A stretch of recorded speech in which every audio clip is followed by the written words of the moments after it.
Welcome, welcome, welcome. I'm Dr. Arnold Nerenberg. I've been a licensed clinical psychologist, licensed to practice in the state of California since 1974. And I like to say I've been licensed to walk upon this earth since 1941. So it's been my pleasure and my privilege and my delight to walk upon this earth for 81 years at this time. It's also my pleasure and my privilege to be in your presence and have this wonderful opportunity to be with you, to share with you insights and lessons and inspirations of a lifetime. You're going to benefit enormously from the information and the energy that I'm going to be bringing to you. But as much as you benefit, I'm going to benefit even more because I get to be in your presence, and it's bringing this to you that allows me to say these things. So we'll be in for a little journey together for the next half hour or so. The title of today's presentation is The Power of Loneliness and Desperation. The Power of Loneliness and Desperation. Loneliness is a great power. Much good comes from it. It feels really uncomfortable. Nobody likes to be lonely. But tremendous progress is generated from loneliness. And in a more extreme form, desperation leads to the progress that we've had on this earth. Loneliness and desperation have generated much of the progress we have on earth. The two main drives in terms of our physical identity here are survival and reproduction. You could say the survival of our genes, the survival of the physical form that you have, that I have. If that's threatened, we don't have enough oxygen, we become desperate. If certain biological needs aren't met, food, water, companionship, we become desperate. And then in the reproduction is a tremendous force, and it's generated through the mechanism of loneliness and desperation. I'll tell you why. If men and women didn't desperately need each other, not just need each other, but desperately need each other, women would have stayed in their caves, men in their caves would have been the end of the human race. Because there's a lot of difficulties in relationships. And men and women have had difficulties from the beginning with each other, a love, a beauty of the relationship, and tremendous difficulties. What kept it together? What generated it? Loneliness, desperation, because that's the driving engine for reproduction. So we're totally wired to survive, what all animals are. The animal nature, we have our animal nature, our higher nature, our divine nature. And to procreate. We're genetically programmed for that, what's in our DNA.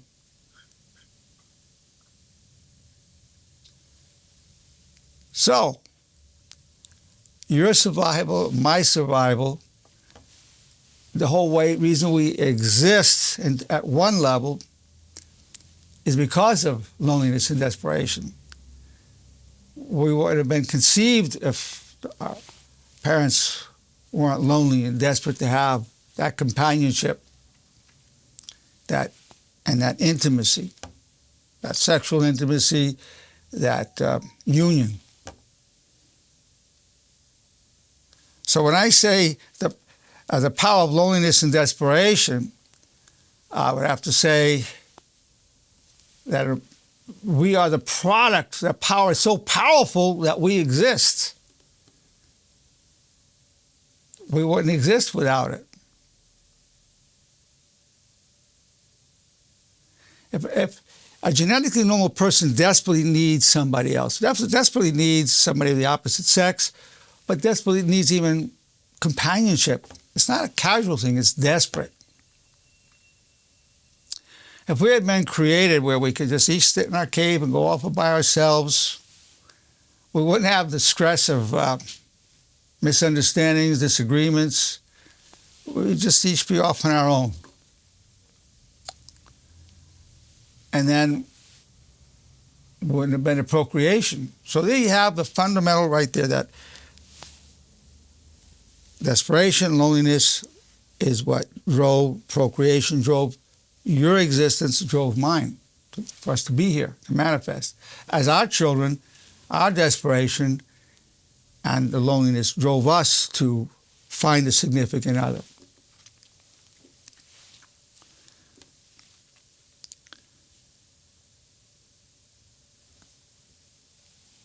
So one of the keys into this is then to find a significant other that will lead to that procreation and that harmony. And it's important for there to be the harmony. Otherwise, the father and the mother would go off on their own. The child wouldn't survive. So the actual harmony and love is part of creating that nest where the baby can thrive and survive.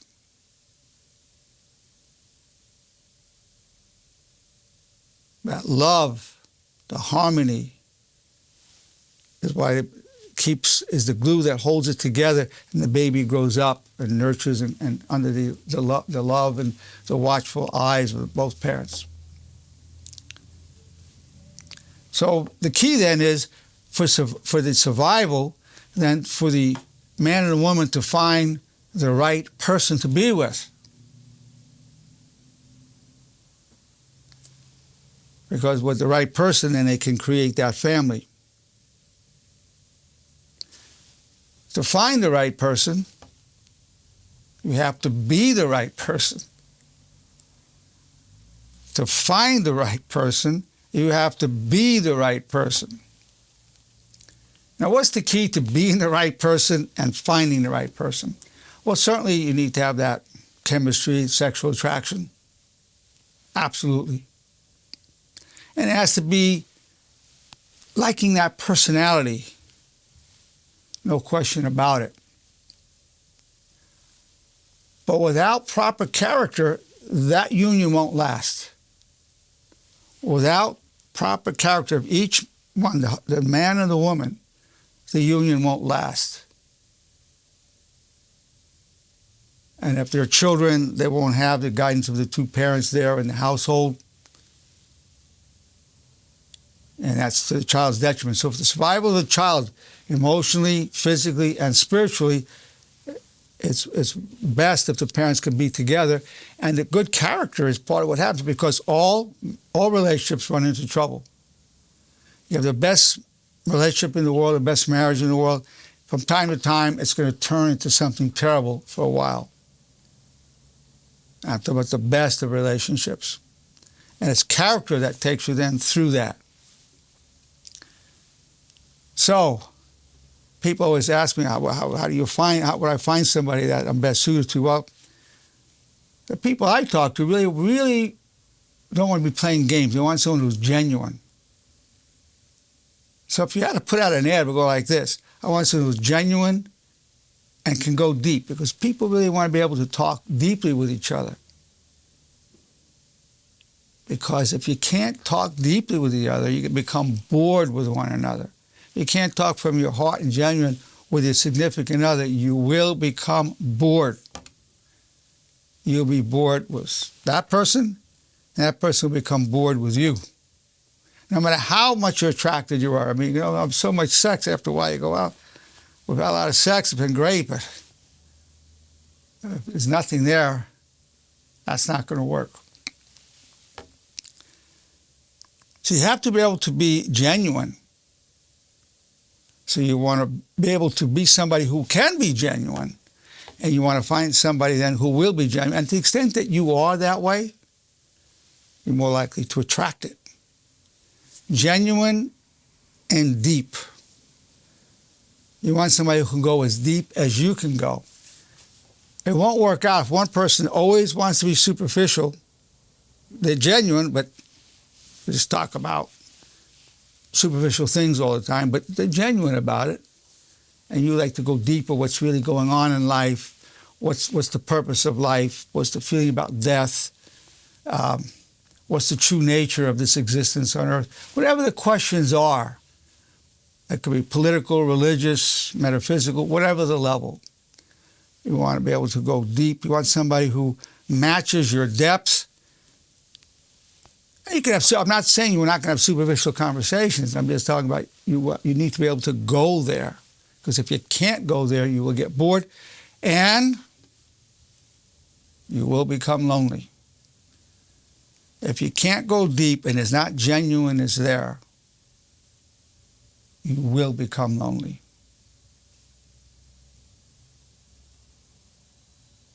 If you're with a group of people and they can't go deep or genuine, you could be surrounded by people, and you all know this, and you could be very, very lonely. In fact, maybe more lonely than if you've been by yourself. So you need to then strive to be able to be genuine and to be able to be deep, have the capacity for that. I'm not saying you have to always be putting out everything that you are. I'm just saying you have to be able to go there. Now, you must also yourself become an honorable person, an honorable man, an honorable woman. Because you want to be able to attract somebody who's honorable and for you to be honorable. Otherwise, there will be betrayal. Without honor, there will be betrayal. And you will be destroyed by that betrayal. You become desperate and lonely and lost from the betrayal. It could damage you to where you never even trust again. Very high stakes on manifesting honor in your life and then attracting somebody who pursues and values being honorable. And I'm defining honor as loyalty to your highest constructive values as enshrined in the 4 commandments of honor, while striving to cause no harm physically and emotionally.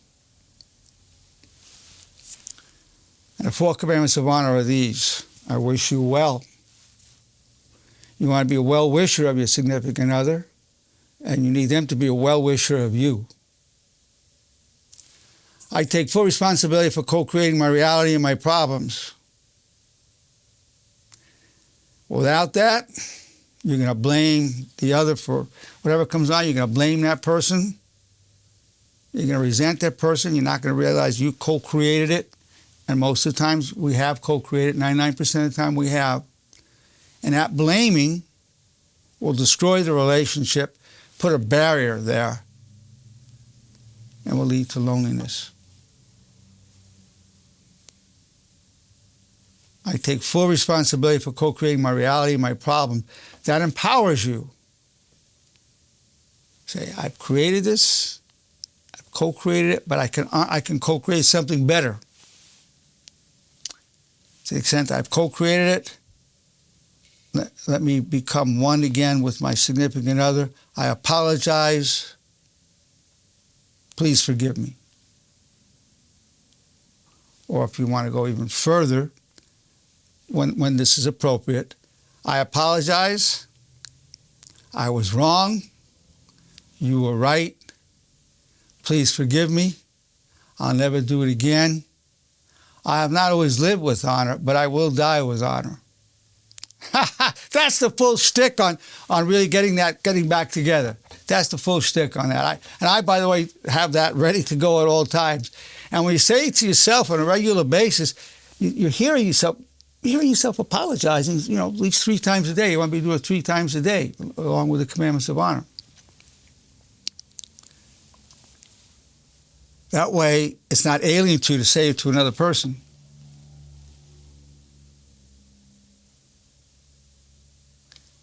Arrogance and pride will cause loneliness.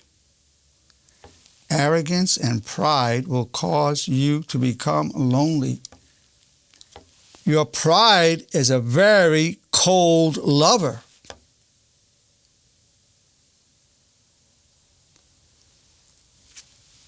If you put your pride before your significant other, you're going to be lonely. Your pride is a very poor companion. About pride, ego, and your vanity.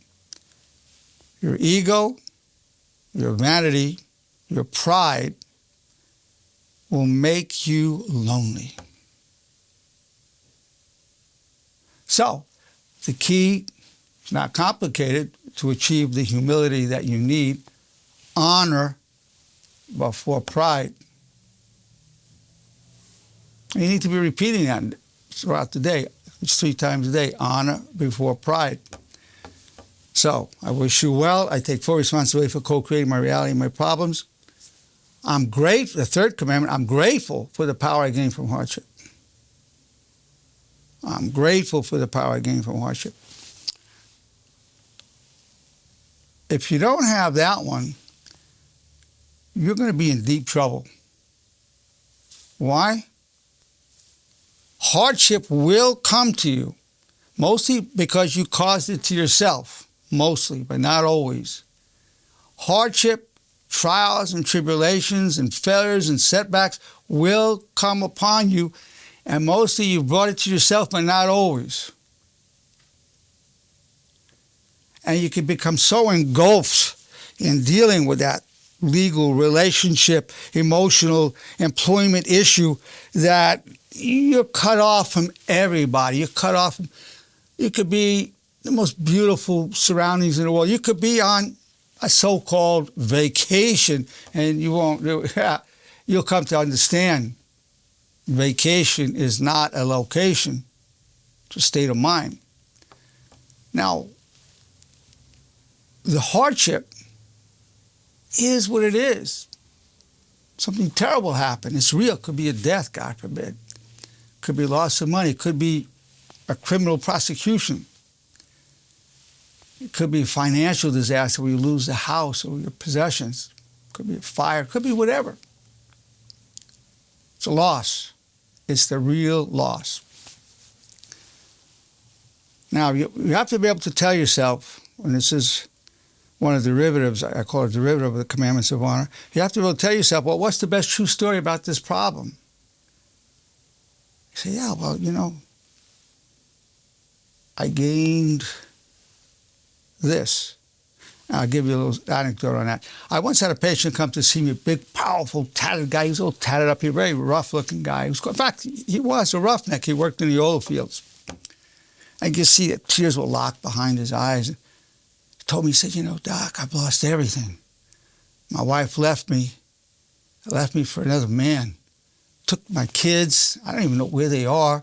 I was so stressed out I couldn't even make the mortgage payments. I lost my house. Lost my wife, my kids, and my house. He was desperate. There was no question this man was desperate. Of course, people mostly hide their loneliness. They hide their desperation. They try to cover it up. But it was there. And I said to him, as a man, I feel so much compassion for you as a human being. These are major losses, your wife, your children, your house, and losing your wife to another man. This is a disaster. I said, well, what if I told you the best true story you could tell yourself that would give dignity, nobility, and honor to your life? He said, wow, what is that, Doc? Please tell me. He believed me. He said, tell me, I believe, but what is it? I said, are you ready for the healing medicine? Because words are medicine. Words are medicine. Okay, here it is. I've lost everything, but I've gained myself. I've lost everything, but I've gained myself. And his face, I saw it, was just sort of lighting up. I've gained myself. Yeah. And that tears that were locked in just became like this radiance. He practically flowed out of my office. In fact, he went to the secretary and says, you know, I've lost everything, but I've gained myself. Well, he went from a state of desperation, very lonely, miserable, lonely, very desperate, to elevated, happy. For that time, at least, he wasn't desperate. When he left, the desperation wasn't there. So there's the approach to dealing with the desperation that can come from major losses.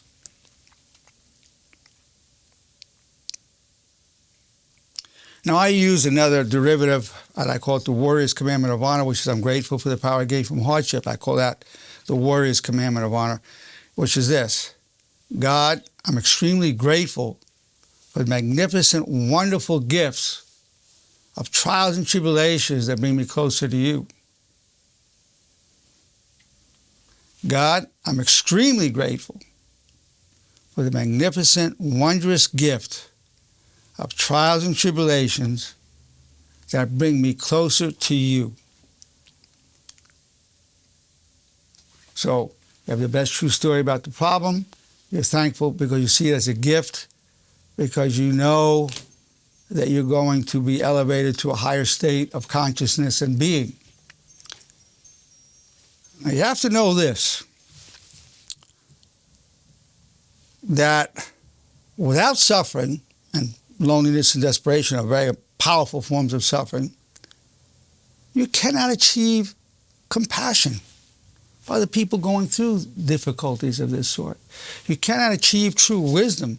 Wisdom is impossible to achieve without suffering. Because wisdom, in the whole way of honor, is integrating your losses and your gains, your joys and sorrows, into a constructive perspective. Wisdom is integrating your joys and your sorrows, your losses and your gains, into a constructive perspective. What's the best true story I can tell myself about this problem? I'm grateful for the power I gained from hardship.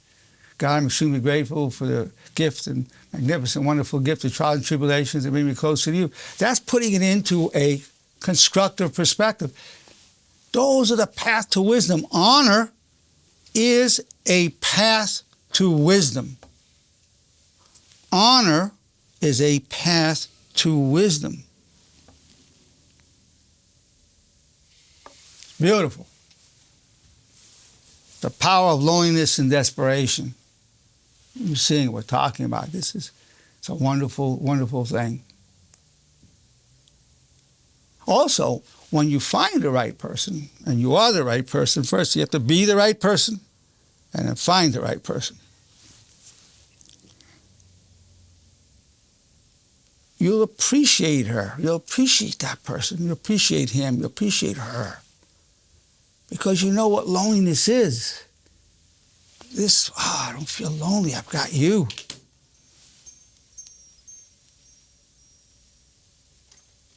I don't feel lonely. I've got you. Wow. You're so grateful. It makes you able to put up with some things that otherwise you may not want to put up with. God, I can't stand it when you leave a mess like that, but it's a lot better than being so lonely.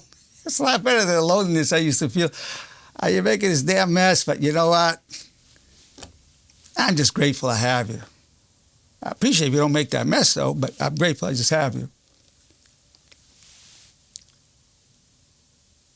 Your loneliness and your desperation prepares you for a high level of gratitude, prepares you for a profound gratitude. Now, the fourth commandment of honor, you have one of two. If you don't believe in God or want to address God, what we use, I seek always to serve my highest values. If you believe in God as I do and want to address God, God, your wish is my only wish. God, your wish is my only wish. So there's some derivatives from that. I call that the mother commandment of all. God, if you want me to be lonely at this time of my life, I want to be lonely. It's good for me because you wish it for me. But if you don't want me to be lonely, then I don't want to be lonely. But God, if you have no preference, I prefer not to be lonely. I prefer to have somebody and not be lonely.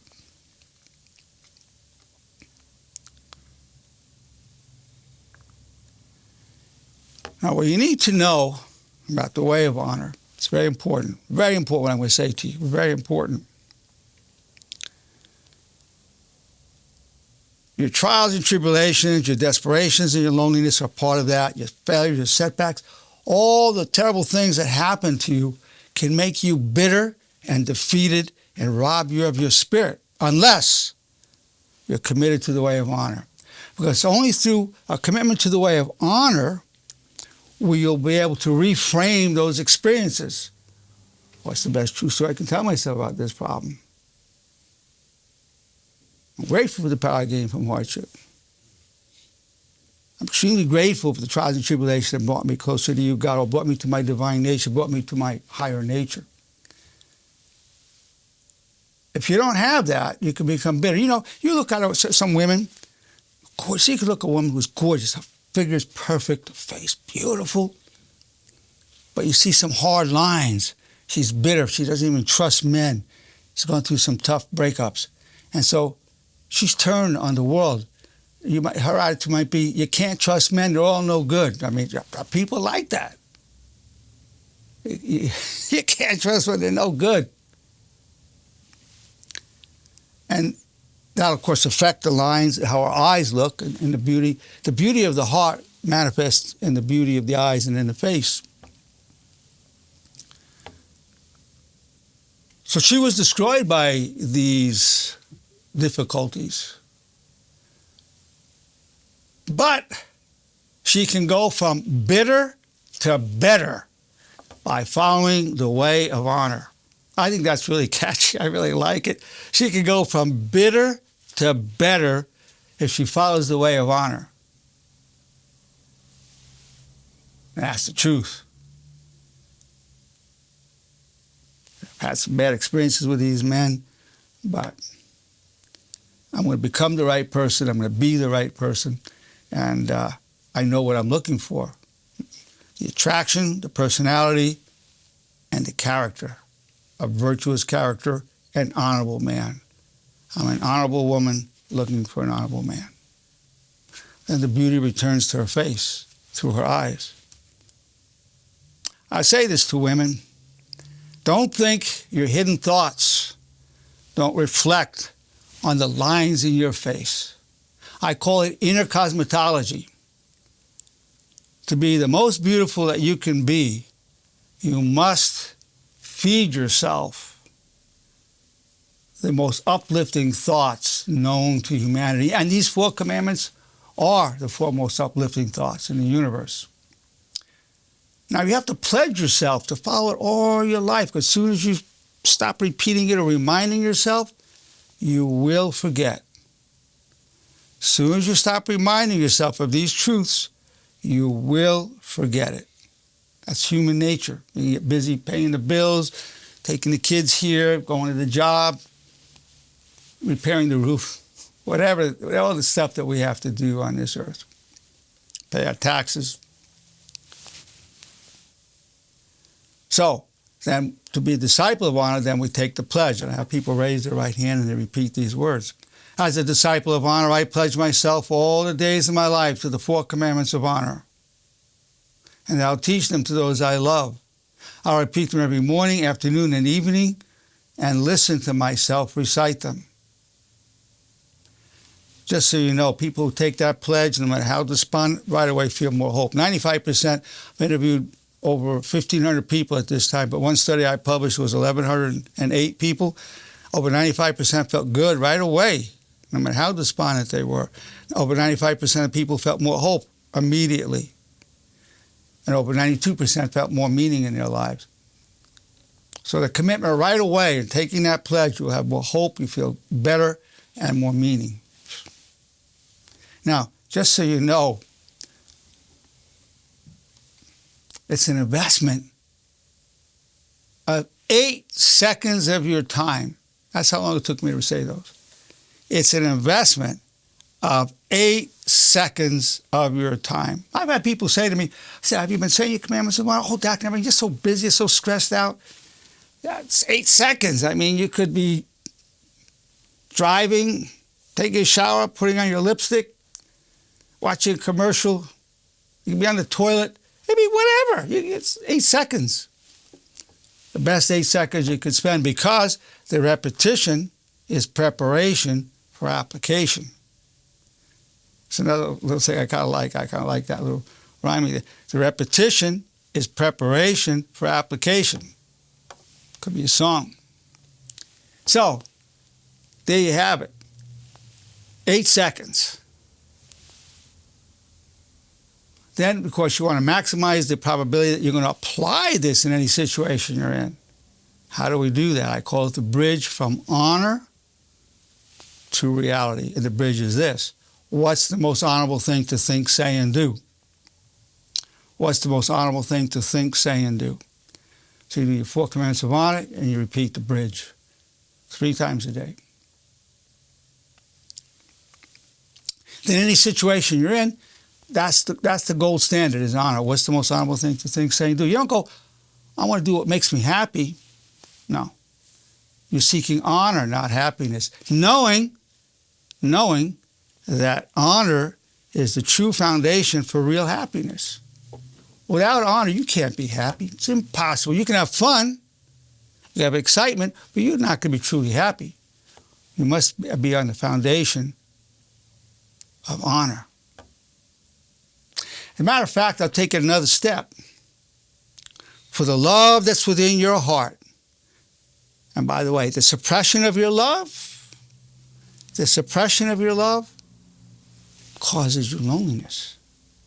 The suppression of the love in your heart will make you lonely.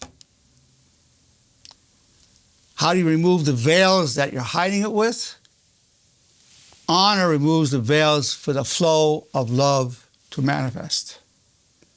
Honor will remove the veils so that love might flow abundantly. That's reality. That's the relationship between honor and love.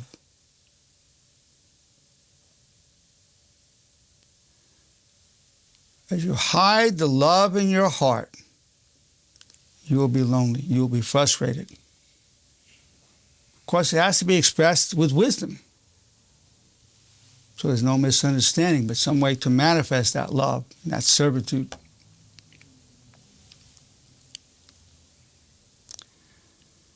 One of the greatest gifts of loneliness and desperation is because you know what you need. You need that love. You want to be embraced in love. You want to swim in love. You want to be understood. You want someone to care. Now, that is power.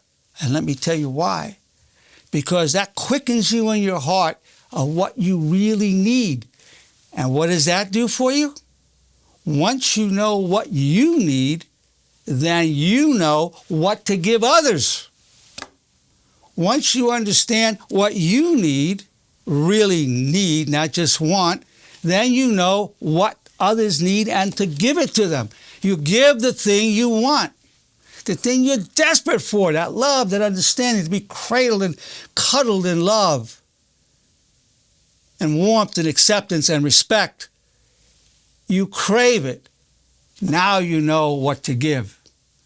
That's the power of that desperation and love. You know what to give. If you hadn't experienced it, you wouldn't know what to give, what people really need.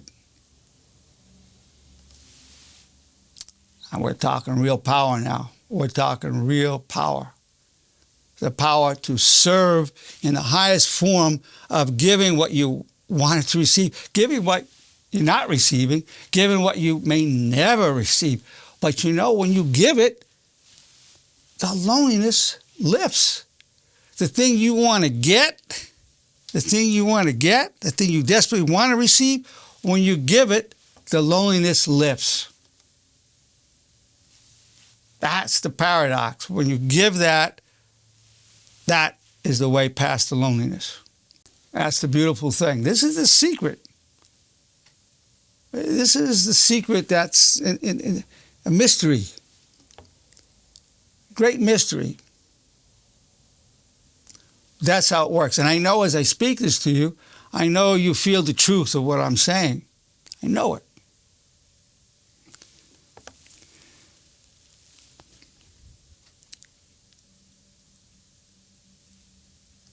There are many situations that can also trigger it. Death of a loved one. Most people who are postpartum, they just had a baby, they're on their babies all the night and day, they don't have an adult to talk to, they love their babies, they would die for their babies. But most women who just give birth, they're home breastfeeding or bottle feeding the baby, typically breastfeeding, are lonely. It's one of the triggers, and out around another adult. So there are many situations, or your spouse may have a stroke and be convalescent home, whatever, and you miss her, you're lonely. These are triggers for it. But there, with following the guidance I've given you, is a pathway to going beyond your loneliness, where you're harvesting the power of that loneliness to make a constructive contribution to others. That's what it comes down to. An important dimension of loneliness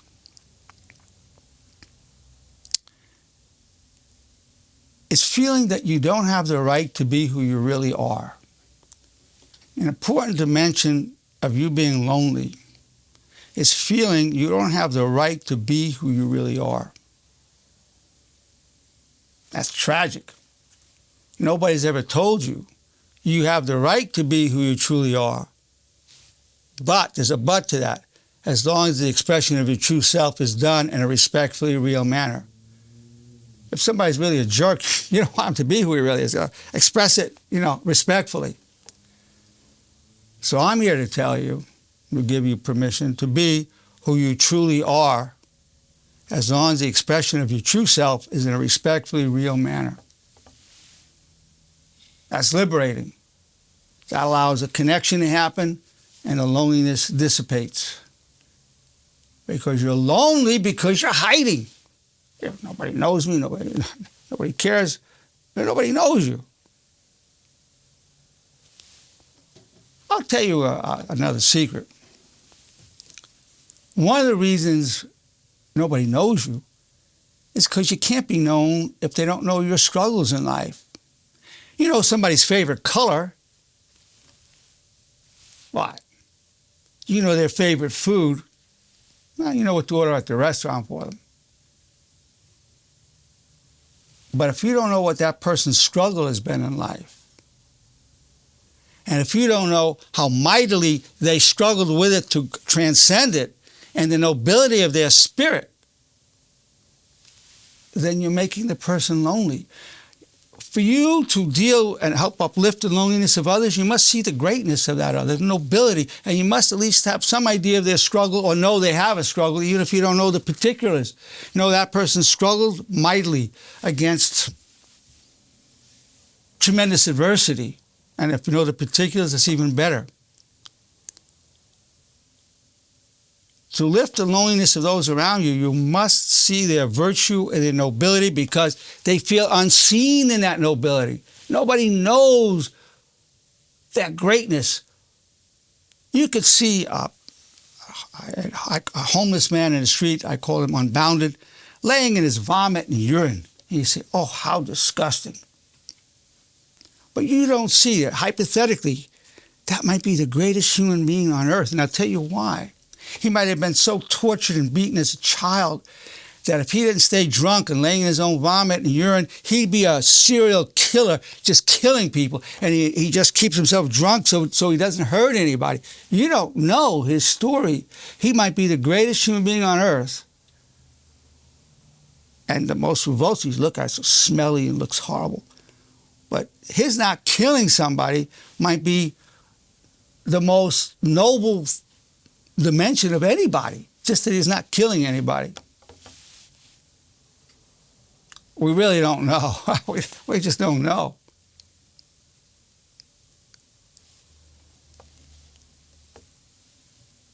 If we see the good, the nobility, the greatness of others, not only will they feel less lonely, but I'll tell you something.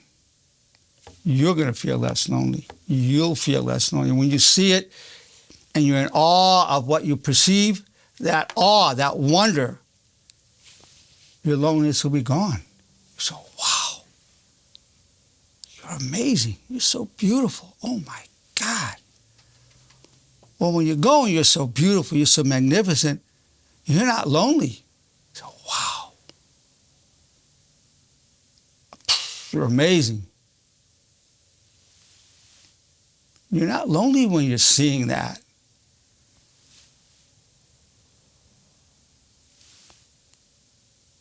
Now, to have this, you must put honor before pride. I'll tell you why. If you put pride first, you won't see their greatness. You won't perceive their nobility. You know why? Most people are very competitive.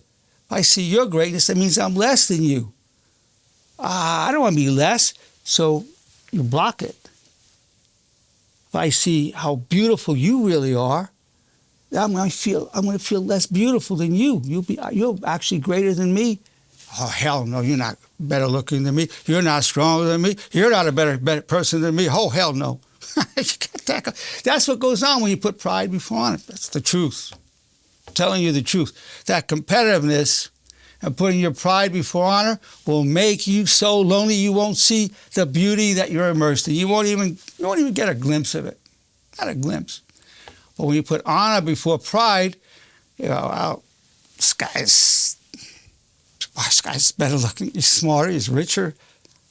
God bless him. Wow. You're amazing, dude. What can I tell you? Wow. You think that seeing that's just good for him? Oh, no, it's good for you. But you have to come where you're putting honor before pride. Honor before pride. The world of greatness and beauty and amazement and awe opens as we walk this path. The veil separating us lift. The oneness between us manifests through this path. The love flows because the veils lift and the love flows through the way of honor.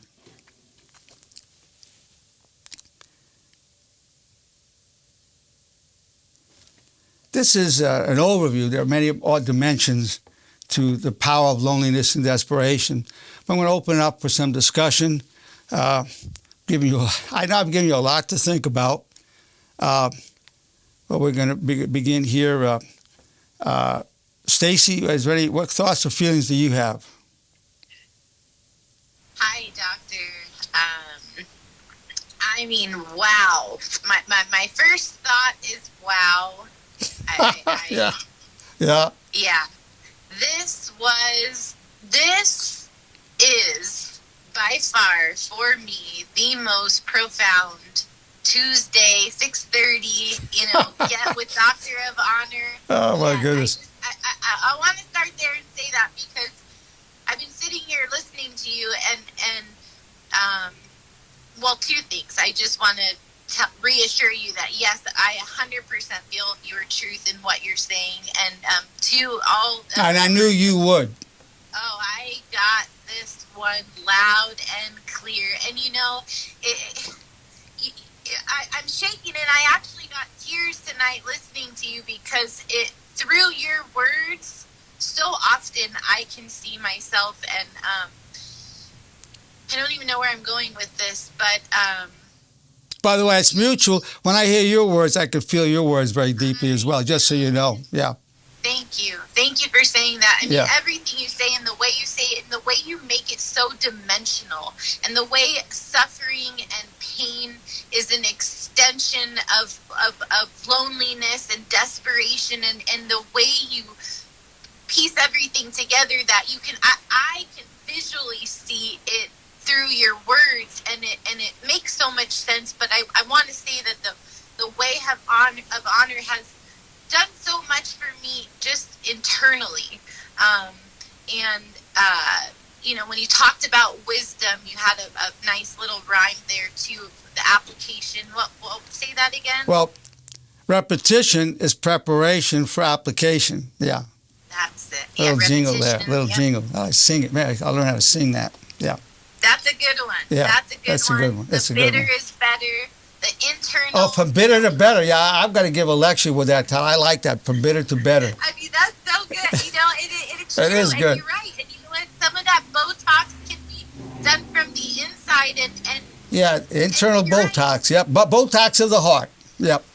Yeah, Botox in the heart. And you know what? Pride is a cold lover, doctor. And That's what I'm saying. you just, I'm being very frank about it. Pride is a cold lover. it is. And we do keep ourselves hidden. I mean, I'll speak for myself, but that hidden, just everything you said, I'll probably need to watch this video 10 times. That's the truth. And I will. I'll watch it over and over and pull. And I'm interested in hearing your thoughts about it each time. Just text me and let me hear. Okay. So thank you. Yeah, loved this. Wowed by this. Yeah, Florida. yeah. Yeah, I'm glad. I'm very glad. Let's see. Kimberly, is there anything you want to add or say? Hi, yes, of course. So I'm with Stacy on this. I really enjoyed this lecture. It was a lot to take in, and I think all the things that I've been through in my relationships. Pretty universal. What you've been through is very universal. Yeah. And but the one thing that I was actually like Stacy, I just mentioned, just the whole pride is a cold lover and it's not a companionship. It's just something that really it struck me because that's one thing I've always not always dealt with, but kind of always dealt with, and now I'm dealing with it more because of my past relationship. I'm like, wow, I feel like I'm going back into being in that shell, like closed off, and I try not to be. But you're so open. I think even if you get closed off, Kimberly, you're such a sweet, loving person. I don't think you can close yourself off because you just sort of bubble through. Yeah. Yeah. Yeah, I know. I know. I always forget it. Sometimes when I don't like someone, oh my gosh, I'm like, what am I doing? But it's just, I am a loving person. But again, I'm very emotional and I get hurt like 10 times worse just because I'm so loving and I have so much to give that. And that's why you get so angry. That's why you get so angry from that. I do. Yeah, I know. I have resentment towards people, and I'm like, how did you hurt me that I'm like giving you all my love? Yeah, Like, and yes, you're right. Yeah, that's the side. That's why when I saw your anger, I said, "Oh, I remember you were cursing and one thing or another." And I said, "Oh, you're a sweetheart." That's when I understood what was beneath it. I remember that. Yes, exactly. Yeah. Yes, absolutely. Yes. But no, thank you so much for this. Again, I really I feel like I have to just listen to the video once again in my room with the lights off, just kind of like close my eyes and really think of every single word, because every single word, I mean, I feel like it came from the heart and it has so much meaning. So I want to really thank you for that. Thank you Well, from the bottom of my heart. Yeah, and thank you for being here because that's part of what brings us out. Yeah. Of course. Yeah. Absolutely. Thanks, Thank Kimberly. you. Thank you. Okay, let me see who else is here. Oh, I think Bertrand. Yeah, Bertrand, what was your thought or feeling? Wow. So many takeaways. I have a page of notes. It really, really struck a nerve with me. Pride, honor before pride. Pride it will leave you cold. Cold and dry. I think I heard you once say, would you rather be right or would you rather be happy? Yeah. And this whole session made me think of that. It really made me look at how I am in my relationship and some of the things that, I need to work on as far as ego and pride, which I know I battle with. Well, let me interrupt 1 second. First, let me say Bertrand's joined the practice, and he's the one who's going to be bringing. He's a nurse practitioner.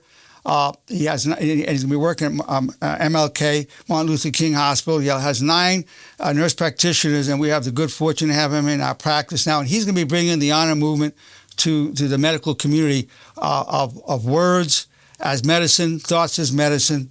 And I would say, and Bertrand's saying this, I want you to know, I've never met a person more fair-minded than Bertrand in my life.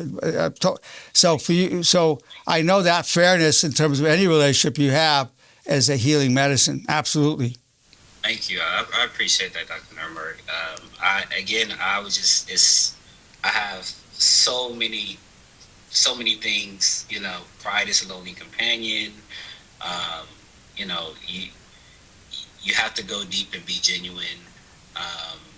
It was really powerful, and I want to echo what everyone said. I really have to listen to this again, but I think for me the main takeaway is just honor before pride, and definitely, you know, being prideful is lonely, and beyond that, I mean, just again, you know, would you rather be right or would you rather be happy? And it's a choice, it's a decision, and so, you know, thank you again for this. You know, I definitely plan to listen to this, you know, over and over. Well, I'll be sending that. What are your thoughts, Tracy? When it comes to loneliness and everything, I mean, simply I intend to come back stronger than ever, God willing. That's it. Yeah. It's not a pleasant feeling. It can be pretty crushing. I mean, loneliness can be crushing. Been there in my life when I was younger. Thank God I haven't had to experience that much lately, but for many years. But if something happened to my wife, she passed away, whatever, I would have the opportunity to deal with that again. It's not an opportunity I welcome, but it would be there. Crushing, and yet the power is enormous within it, what it releases. And you are somebody that knows what you need, and I see you give it to others all the time. I see you give the thing you need to others, that you rise up above yourself. I see you do that. I see you rise above the primal instinct of retaliation or hitting back in some way, and I've seen you rise above it time and again, because you've told me what was underneath it, but you don't inflict that on others. So you're a mighty warrior against the pullings of the animal nature. Amazing. Thank you. Yeah, I've witnessed it. I've witnessed you in action. I've seen you in action, young lady. Yeah. Okay, so Lydia, you always have, whenever Lydia speaks, it's always to the point, that's right there. Okay, let us have it, Lydia. I don't want to put a lot of pressure on you, but really, that's how I perceive you.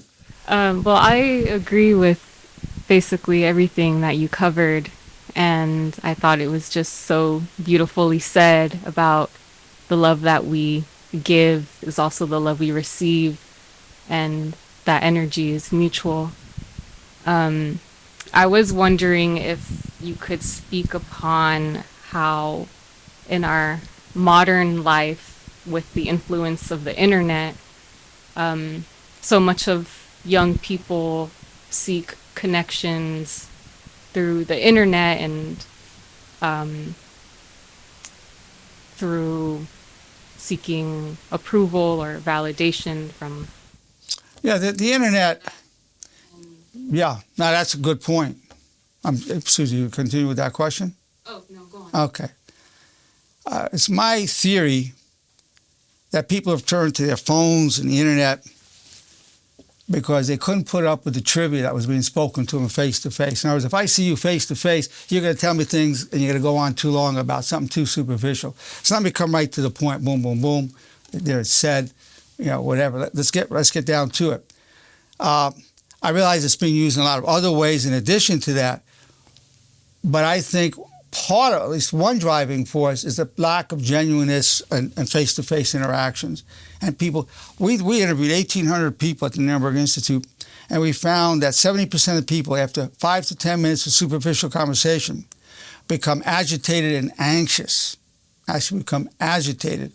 So this way, they're not, I don't want to stay around you 10 minutes of this conversation. Let's just get it done and boom, I have to say what I'm saying. And it's a way of cutting down their anxiety that they have through that superficial conversation. I'm not saying we should have superficial conversations, not at all. But I am saying that's part of what drives it. In other words, get to the bottom line. People talk and they go on, and you're listening, you're pretending to be super interested. You go, what in the hell are you going to finish this up? And this way it's like, say it, and we're boom, boom, boom, we're done. We said it. And if you really shouldn't go on longer, you can go on longer. If you really need to, you make a phone call. But mostly people don't know how to go deep. It's not because they're bad people, they just don't know how to go deep. And part of what I bring in, I have a number of lectures on how to get deeper. People fear it. They fear, if you really know me, you're not going to like me. Or also, people don't realize they have the right to be who they really are, with their flaws and whatnot, as long as it's done in a respectfully real manner. That's part of what drives this thing with the internet. John, let's hear your thoughts. You know, it's sometimes I dwell on the commandments, but I think it's the last one is basically what the lecture was. The main part is, you know, I'm grateful for the power that I gained from hardship, and that there is, unknowingly to a lot of people, there is power that you gain from hardship. The thing is, we're never taught how to work with that when we're young. We're never taught how to control our anger. We're never taught how to, have patience. We're taught the opposite. Yeah. So we don't know that there's power to be gained. That's why we're growing the honor movement. That's why we're here growing. That's our job. It's not known. I mean, you have it's not known, but God willing, if it's God's will, it will become known. This is true. Yeah. Well, once again, I'm so grateful to have been in your presence and had this opportunity to reach deep within myself and share with you inspirations and lessons of a lifetime of being on this earth, 81 and a half years at this point. I've said before, I didn't really know what I was doing until I was 70. It's not like I was totally ignorant, but I didn't really totally know. So I've had 11 years where it's really coming together, and God willing, I'll live a long life from here and be able to continue to bring this and to bring the honor movement to the world, and knowing that you'll be bringing it to the world.